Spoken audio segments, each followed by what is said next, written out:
Hey, what's up? This is Anthony with AGTExotics, and today we're going to be making these 4 Hobby Lobby display cases into enclosures. And what we're going to be doing is we're going to have 2 arboreal and 2 terrestrial. And so first what we're going to do is take your container and draw up your, come closer for this, your pattern that you're going to be using. I use kind of a diamond pattern here, and so the way this works is I take my diamond pattern, come closer again here, and so this is, if this was going to be a arboreal one, I'd take my pattern and I would place it where I would like them to be. And what I do is I cut my gridded paper to fit like straight lines and stuff, so I can use it to determine where the holes are every time. So what I do with this particular stencil is I always try to make sure that it's centered as best as I can, and I line this edge up here with this top line, and then I make my marks using a razor knife. And then for this particular one, I like to put holes on the bottom and on top. So I turn this one around and I bring it down here, and I just use the 4 middle holes to do 4 holes there.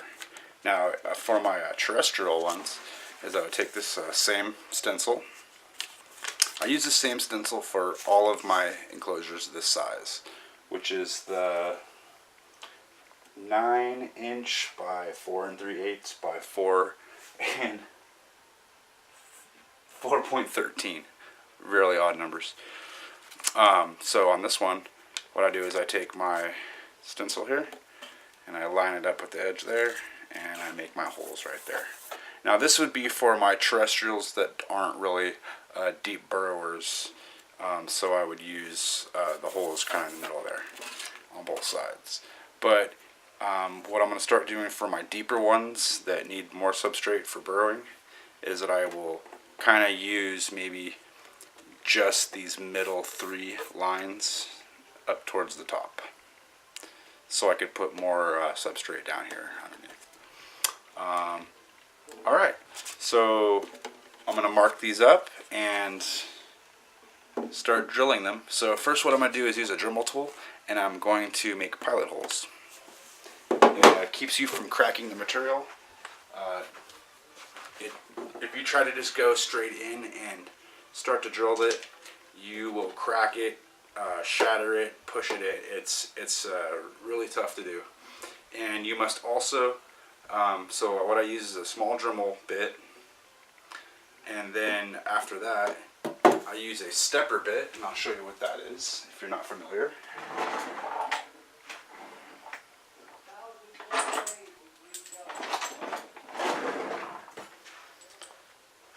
These are stepper bits.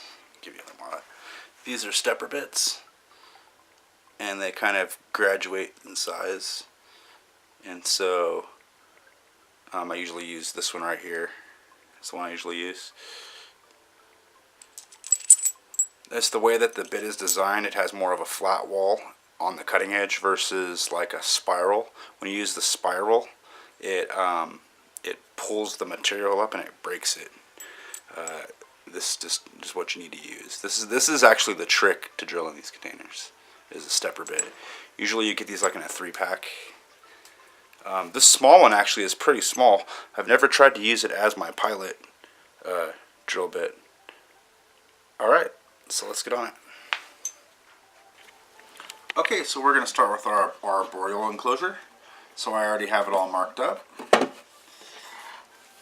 And I'm going to take my Dremel tool. I don't know what size bit this is. I keep forgetting to check when I take it out, but I don't think it has any numbers on it. I'm going to measure it real fast.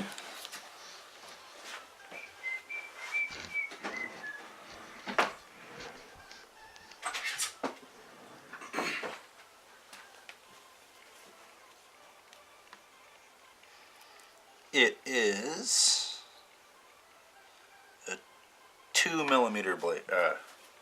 So 2mm drill bit using the Dremel tool.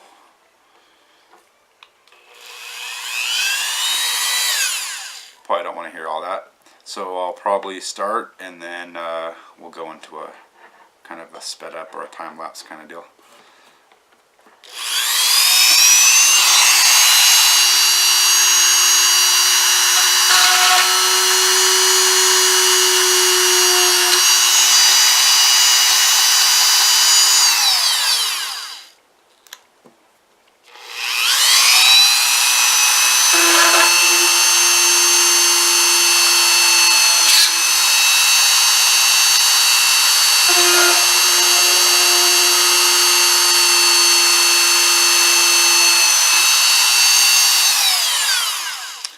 It takes a while to get the proper speed and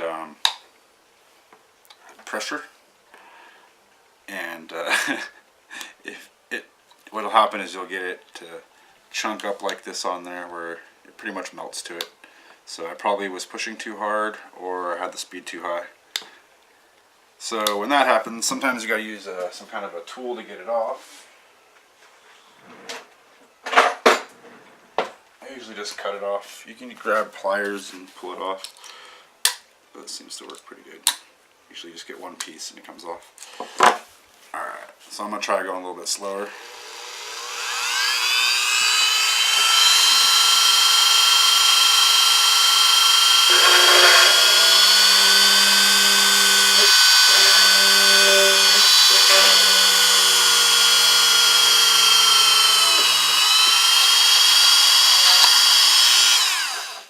For a while it's going to take me to figure out how to get the right speed going, but you'll end up with pulling off a bunch of little pieces, starting a pile.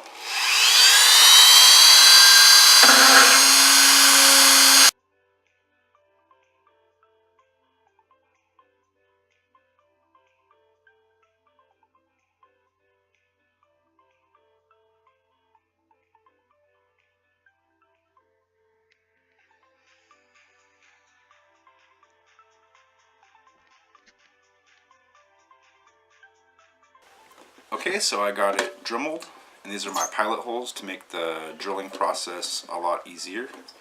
And so what I'm going to do is I'm using this cloth right here to keep me from scratching this plastic, because it scratches fairly easily.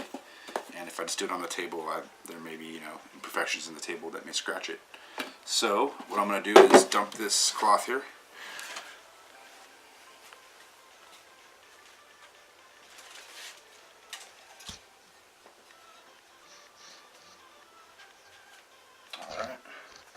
I can start with a clean surface again.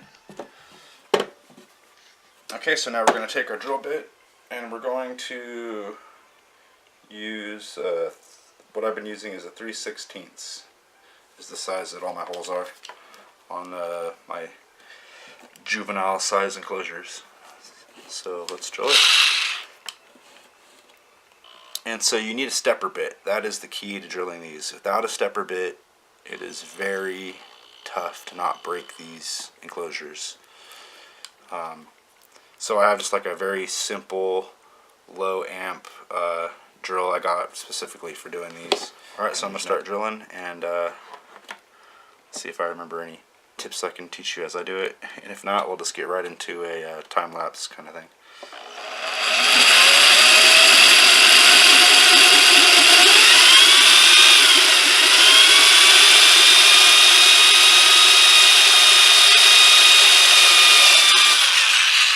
And again, it takes a while to get the right pressure speed, but once you figure it out, it goes pretty quick.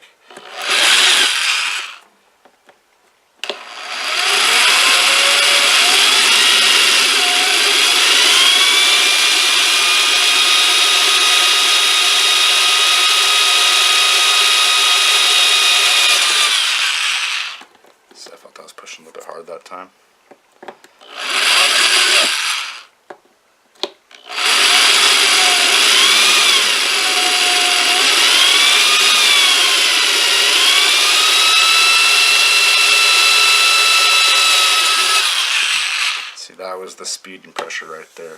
See how it sunk through really easy.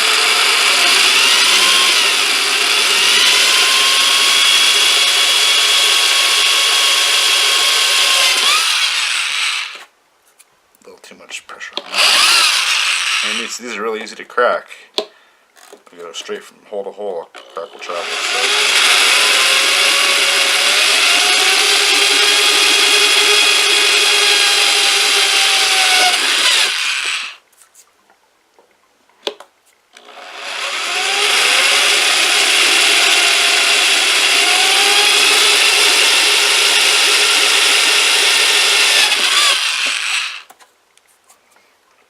If you use a regular bit that has a cutting surface that spirals, what will happen is the plastic will pull up, or pull in, and it'll crack it.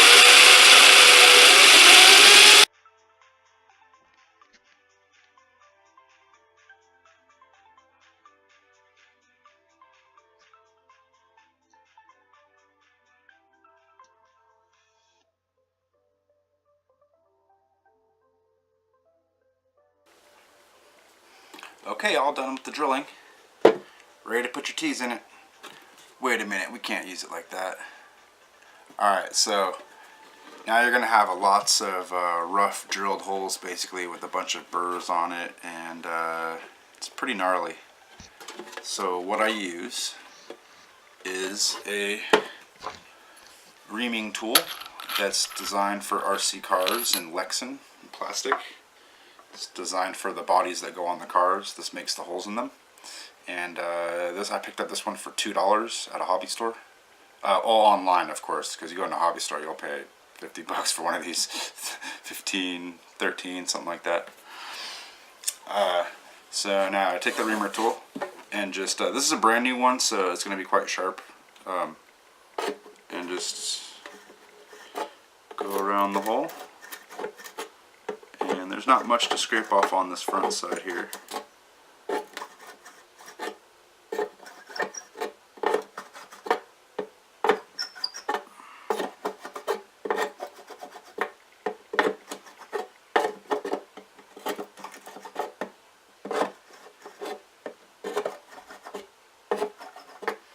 Okay, we'll just go straight to the inside. It's been a while since I've done this, so I think that's what I usually did, is go straight to the inside. And then maybe I come to the outside afterwards. Alright, so take your reamer tool and go ahead and get it in there. This one's not working as good as the one I was using before. And it's a little bit too long to really fit in here. Alright, so I'll be back with the one I was using before.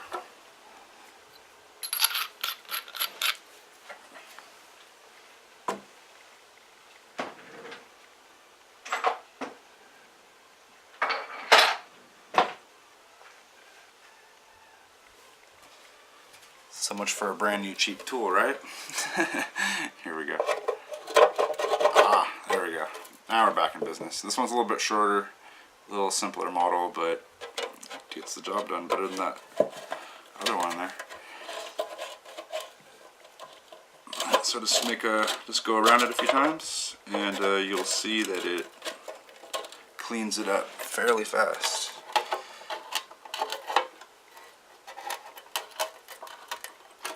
Get all the burrs off and put a nice edge around it. I'm all awkward like this trying to show you, trying to not show you guys. Alright.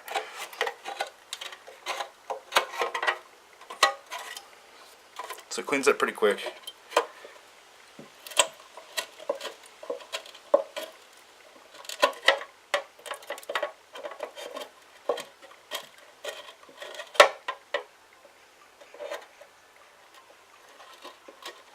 Oh, I got a crack on that one, I didn't even notice. A lot of times it's just a burr.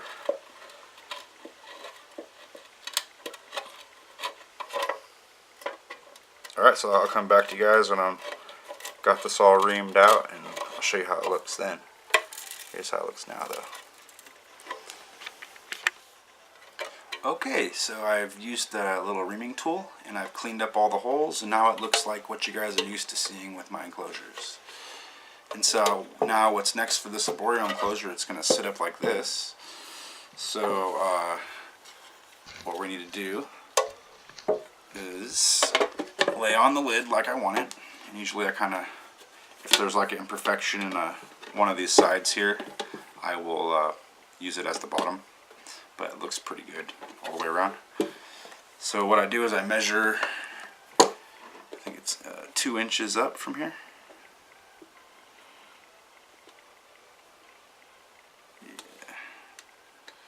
I think I turn it around. Yeah. There we go.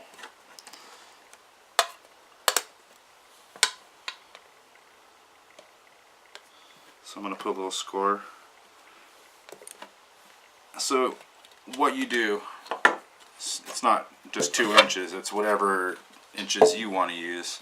What I do is I make sure that I have my holes at a certain height, and then I make sure that when the door opens, or I guess the substrate layer is what I'm trying to say, is below that.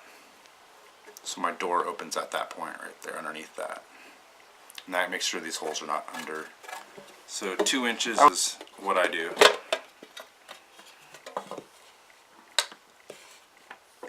So I'm going to use a tool here. I'm going to grab a different knife.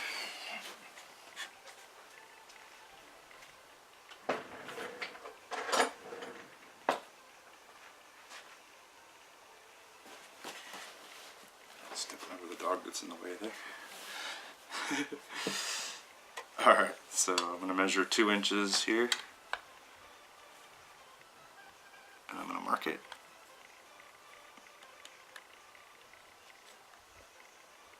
And this is where I'm going to cut it with a hacksaw.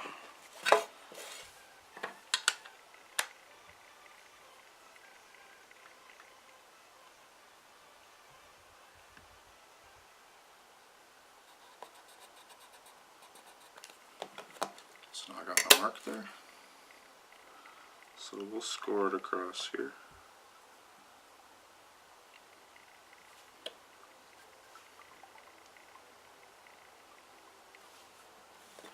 Looks a little crooked to me. Let's see.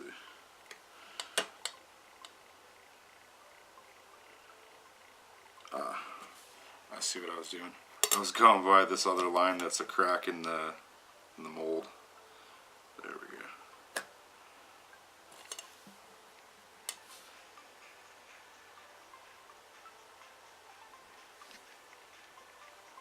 Just double checking here. Yeah, looks good to me. The other line threw me off.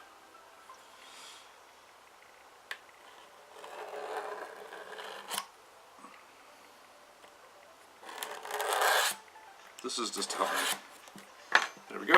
Now I'm using a hacksaw and cut that in half right there. Alright, so here's my acrylic front here. That's all cut in half with the hacksaw. I also cleaned it up with a X-Acto knife, and then with all these pieces I rinsed them off with hot water and lightly patted them dry with a paper towel. And that's why they are not all dusty looking from all the cutting we did. Alright, so we're going to use this Scotch High Performance Repair Glue, and it works pretty good. It dries clear. And we're going to glue this bottom piece here into here to make our portion that's going to support our substrate and put our door securement on there as well. And so what we're going to use for that is these acrylic circles. They are 3/4 of an inch by I think 1/16 of an inch, and I'll glue them in on there like that. Let's see, like that, and that will keep the door in place. And then we'll drill a hole in the top right here, and we'll put a pin in there, and that will keep the door locked. Alright, so let's glue this on there. So what you want is a damp paper towel to wipe the excess off of the stuff, because if you don't right away, it's going to pretty much be a permanent deal. Unless you're gluing like glass or something, you can scrape it off, but on this plastic you can't really scrape it. because you'll scrape into the plastic most likely.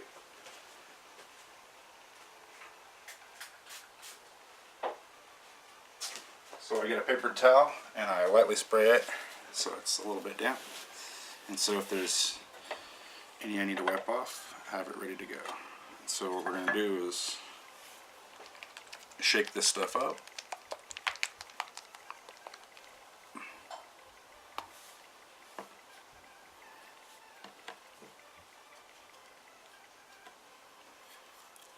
And I'm going to put it on the inside portion here.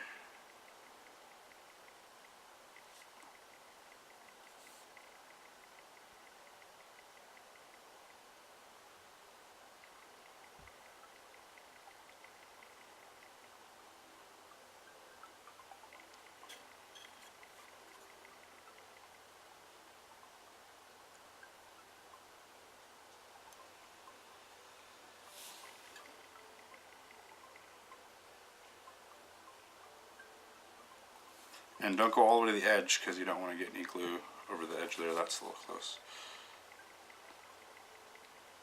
I'm already having to clean stuff up. Alright, so we're going to take it and we're going to put it in there. There we go. We're going to push it down kind of firm. And then take your cloth, your damp napkin, and wipe it off. And make sure you get a fresh place every time because you will wipe it on there. And there we go. Now it's on there white and it dries clear. This will take a few days to permanently dry. But it's pretty much permanently on there. Alright, so now I got these little acrylic circles. And now I need to peel them off. I'm going to have to cut this because this is going to take a while. This is the hard part. Oh, that went pretty good. Usually it takes a lot longer.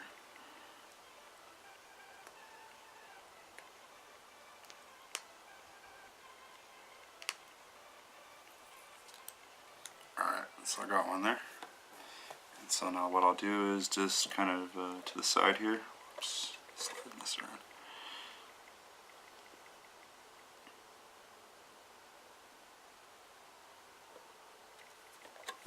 Don't need too much. It will spread out pretty big, as you'll see here.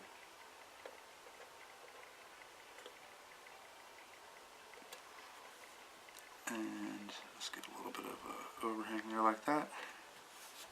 There we go. Let's get the other one.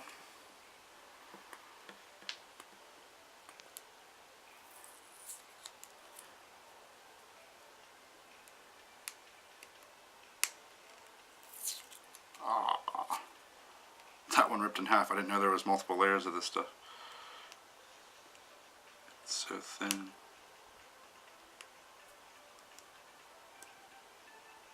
This is how it usually is. Usually it's a pain in the butt. Ah, it ripped again. Alright, there we go.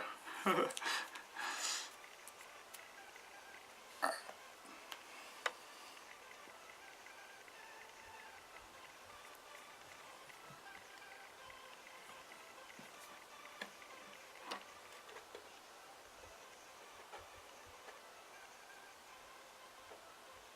There, just kind of trying to make them evenly spaced.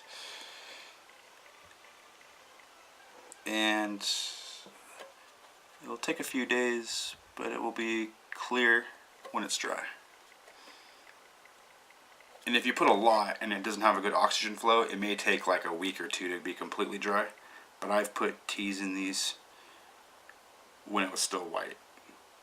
There isn't any gas off that I can detect with this stuff. But I wouldn't put it in right now, of course. But where it's holding very tightly, but it is still has some coloration to it. So this is going to take a few days, so we're not going to be able to do anything with that. But as soon as this is done, we will be rehousing 4 teas. There'll be 2 arboreals and 2 terrestrials. So also, I was going to do the terrestrial one as well, but I don't really see the point of doing that. So here's the terrestrial one. So all you would do is just drill the holes on your sides, right there and right there, and you're done. It's very simple. You don't have to do any locks or nothing, unless you got a really tricky tee that's pretty strong, but you could easily just put a pin securement in there and it wouldn't be able to lift it up. But so far everything that's been small enough to fit in one of these, I haven't had to worry about it. But anything adult, I would definitely have some kind of a lid on, some kind of a lock or something, unless it latches really tight already. This one's pretty sloppy, but that's okay, I don't really mind that. Alright, so I will get back to you guys when it is dry and we are rehousing them, I guess.